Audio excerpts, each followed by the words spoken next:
Hello, I'm Steve Edwards, and I serve as President and CEO of CoxHealth. This is an update to our employees and to our community.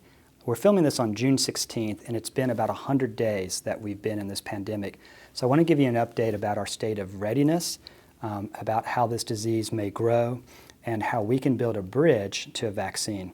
First, in readiness, the early days of this disease was characterized by scarcity. As an institution and as a nation, we did not have enough testing, we did not have enough PPE or ventilators. Many of our supplies were short for what we needed for a pandemic. So I want to tell you what we've been able to do with the time that our community has bought us through what our mayor and county have done and what you've been doing as good citizens to be careful. So I'm going to compare where we stand today compared to March 18th when we really began things. So on March 18th, we had about 6,400 N95 masks. Those are those enhanced masks, the ones that are hardest to get a handle on. We projected that we would need about 1,300 a day. So we had about a 5-day supply of N95 masks. Today, we have 309,000 N95 masks, and that is about a 236-day supply.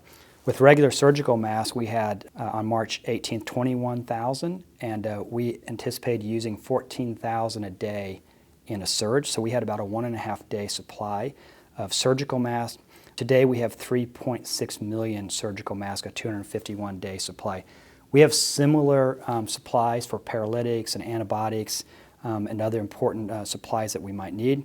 Our physical plant has changed. We have converted more than 100 rooms to negative pressure. We've added a 51-bed COVID ICU.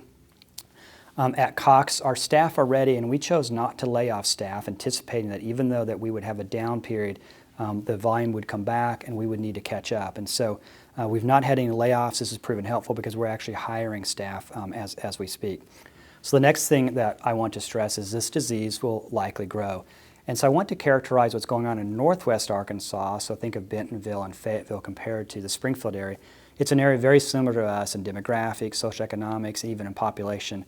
Matter of fact, our population is slightly more dense, which would put us at a slightly greater risk. Right now in northwest Arkansas, they have 3,000 cases.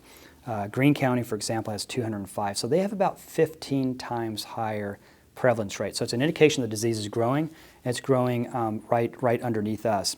Dr. Michael Osterholm, who is the director of the Center of Infectious Disease for University of Minnesota, said last week that with about 5% of our population having COVID right now, and the idea that as many as 60 to 70% may get it if we don't have herd immunity, if we don't have a vaccine, we are on a trajectory to lose 1.5 million American lives.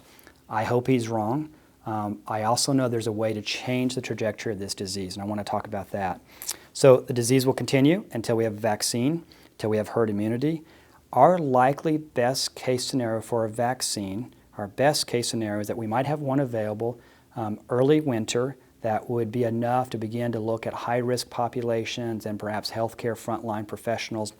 But we will not likely have enough vaccine to create herd immunity until well after a winter time, which we would expect an uptick and perhaps even a surge.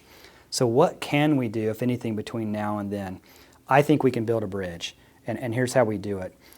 If we wear masks. So a reminder that when I wear a mask, it offers me very minimal protection, and that's a confusing point. But it offers the person on the other side of my mask material protection. So I protect you, you protect me. Evidence shows in some studies in some cities and some countries that wearing a mask, up to 50 to 60% of the population, will slow the rate of this disease spread. As a matter of fact, right now, if I have a mask on, the likelihood of me transmitting it to you with a mask on is virtually zero. And if we get 60% of our population wearing masks, we can slow this disease down. And by slowing it down, we build a bridge to the time when that vaccine becomes available. So we build a bridge and buy time. To me, this is about civic duty. It's about supporting our community and protecting our community. And very importantly to me, and I think many of us out there, it's about protecting our economy. We can navigate inside this disease if we're smart. Masking makes a difference. I think businesses that protect their employees and protect their customers will eventually win out. And so I'd encourage any business, protect your employees, have them wear a mask, protect your customers, ask that they wear a mask. This is the right thing to do. I want us to wear a mask because I have a mother and a son that are very vulnerable if they get this disease, and I want us to wear a mask to protect our community overall. So we know that masks can be hot. Here's an example of a mask. This is a cloth mask. It was actually made by my sister. It's a Cardinals mask. It works very well. There's also another variety of masks that you can buy in local stores now. It's very much like a surgical mask. It fits very well, and it allows you to breathe so much better, and so it's better in the temperature. The other thing I would remind people that wearing a mask is especially important when you're within 6 feet from someone else. Wearing a mask when someone's 20 feet away from you, it's not really necessary. And so I know that I work in a hospital all day long, but I don't wear a mask all day long because I'm not around people all day long. And so when we think of wearing a mask, understand this is about when people are within 6 feet from you. That's what you need to be safe. So we are ready. The disease will grow, but we can build a bridge to a vaccine if we protect each other by wearing masks and having social and physical distancing and good hygiene. This will save lives. It will save our economy.